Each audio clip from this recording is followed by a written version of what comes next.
All right. Let's start with Alex. You want to go ahead? Alex Bruskin? Go ahead, Alex.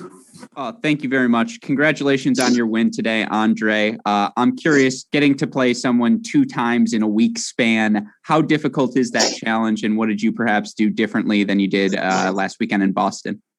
Thank you so much. I think in my case, the match Lever Cup helped me because the only time I played Diego was many years ago, and at that time I was really junior, and he was a much better player than me. And match against him in the Lever Cup showed me what he's doing better than me, what I'm doing better than he. You know, really tough, close match that he had a lot of chances to win, but that was because of super tiebreak. You never know with Casino, and I was a bit more lucky. So when I was going to the home court, I knew already what I need to do a bit different compared my first match at the Lever Cup, and I think I was doing this a bit better, and that's it. Mm-hmm. And I'm curious for you, you seem to enjoy that Lever Cup experience as much as just about anyone. And I'm curious, you saw it in your first match against Brandon. You were lights out. Today, again, a big win over Diego. What did that weekend just do, not only for your confidence, but just for your mental state after what has been certainly a long season heading into these final few weeks?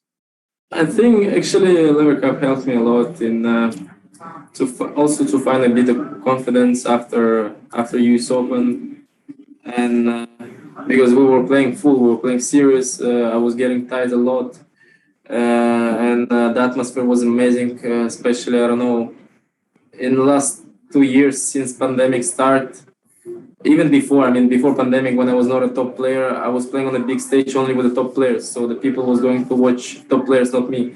And now, since the pandemic, I play maybe Cincinnati with a lot of people, and maybe against Francis at the US Open. And basically, I still think at the Lever Cup was much more people because it was full stadium since the beginning. I think the stadium was like 18,000 or something like that. So, of course, the atmosphere was amazing, and you cannot compare it. And when you go on court and you see this full stadium, it's an unreal feeling. And I think it's helped me a lot in game-wise because I was playing really well doubles in the Lever Cup. And I think I kind of bring this energy also to San Diego, and I play to my singles really on a good level. Mm-hmm. No doubt about that. I feel like that Monday hangover had to be fun as well. But congratulations to you, Andrey, on a great victory today. Thank you. Okay, Stephen from the Slice. Go ahead, Stephen. Hey, Andrey, I was actually going to also ask about the Lever Cup. It seems like Team World needs some help, and there's been some discussion about, is Russia actually a European country? Like, as a Russian, do you consider yourself European, or is it more like I'm just, Russian, or is it in Asia? I don't know. What's your thoughts on that? Looks like I can play for both teams, but I don't know. This question is really tough. I think we should ask someone who knows really well geographic and all these questions why Russia is part of Europe, when I think, if I'm not wrong, most of the Russia part is from Asia.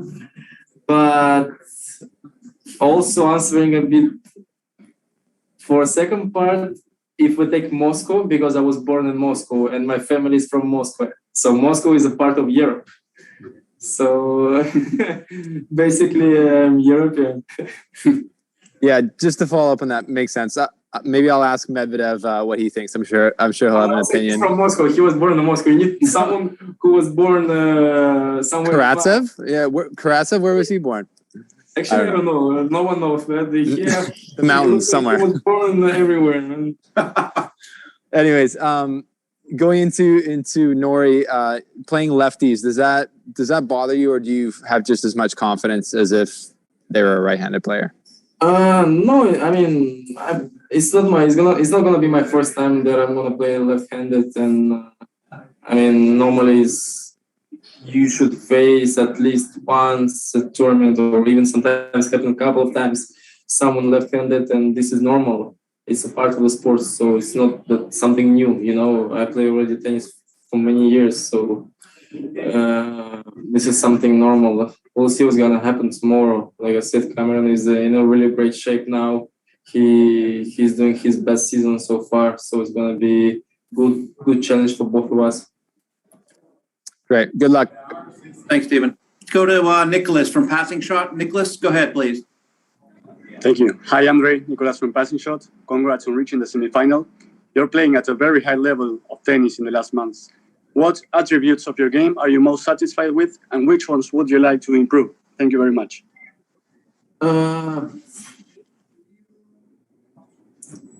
Thank you so much. I mean, I like this week how I'm playing in a consistent way, that I'm not missing much, and I'm in the same way I'm playing really aggressive. I like how my forehand is going this week, and even in the Lever Cup I like it as well. In doubles, how I was hitting my forehand. So yeah, these things looks like I'm doing again on a good level. And of course, there's still so many things to improve, and I think it's really good part of me that I'm not playing on my limit. That there is a huge room even in a tactic way, in a physical wise, that I can be even faster. I can still improve much more my volley. My volley is really so return wise, serve wise. So this is really a great thing of me that being number 5 in the world, I have still a lot of room to improve. Okay. Thank you. Go over to Lautaro. Lautaro. Thanks, Greg. Hi, Andre. I'm Lautaro Miranda from Argentina. After beat Diego last week, Diego post on Instagram, and you comment, thank you, love, gracias, amor. How do you explain your relationship with Diego? How is this kind of relationship, and how do you feel in the tour? You both have a great season last year, and well, how is your relationship with Diego? We have a really great relationship with Diego. He is a really nice player, and in my opinion, I don't know, for me it's something unreal what he's doing, because obviously he's not really high, and to achieve what he's doing, I don't know how talented and how hard worker you have to be, because some guys, because of their physical wise, they don't need to work that hard, and they're not as good as Diego. So imagine how great he is and how professional he is, that he worked non-stop. He need to work triple more than anyone, and he's the only one in history that achieved that thing. So it's only about respect. So Thank you. Okay. Good luck. Thanks, Lautaro. Let's go Vanish. Romani. Go ahead, Romani. Hey, Andre, congrats on the win today. Another semifinal for you here in 2021. You have tremendous power and racket head speed on your ground strokes, especially your forehand, and you also have a very prominent and unique grunt on the tour. So I'm curious as to how you started grunting this way. Is there a story behind the boy? Sorry, why they say bird or what? Behind the grunt. Of my forehand or exactly? Sorry, I lost a bit focus. Is there a story behind the way you started grunting? Started what? The grunt. He's screaming on court or what? The grunt. The grunting on the court. It's like The grunt. I guess when you hit it, you go. like screaming, kind of. It's not screaming, but it's, I mean, no, it comes natural. I mean, when you hit full power during certain of time, because normally I practice a lot, like maybe 2 hours, and I practice 2 hours full intensity. I'm not slowing down. I try to hit as hard as I can. Of course, in the beginning, when you are full energy, you don't need to, I don't know, do any scream or any sound. But after like 20 minutes, 30 minutes, when you start to get tired, it's tough to breathe. It comes natural. I mean, if anyone would do it, anyone would also make any sound. And you can see most of the players, especially after when they start to play for 1.5 hours, 2 hours, as long as match, and they try to play aggressive, then they also do some sounds.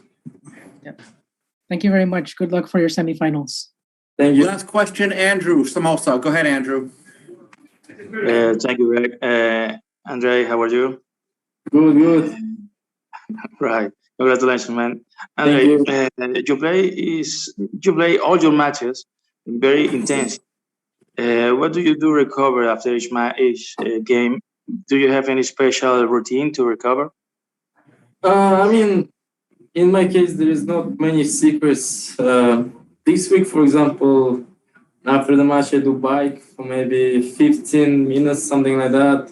And then have my own physio who give me a stretch and massage. And that's it. Some tournaments I also add ice bath if I'm really tired, like on Grand Slams sometimes.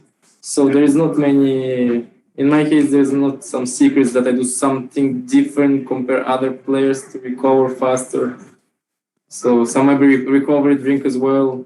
Yeah. Some typical things that all the players normally do. All right. One more. What was your favorite moment in the Labour Cup? Thank you and good luck. Actually, it's tough to say.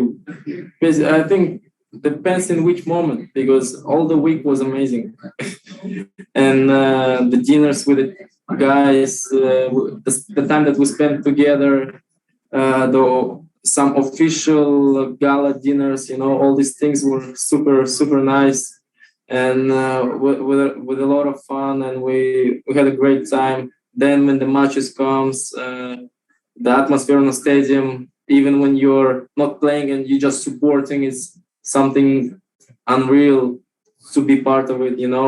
Then also when you're playing, to be on a bench with Bjorn, having fun with him, it's some things that you cannot explain, And of course, when to win the last match with Sasha, and these things are, it's really special. Then even on the trophy ceremony, to be on a court with Bjorn, John McEnroy, and Rod Laver, it's something unreal. All right. Thanks, everyone. Thank you. Thanks, Andrey. Good luck tomorrow.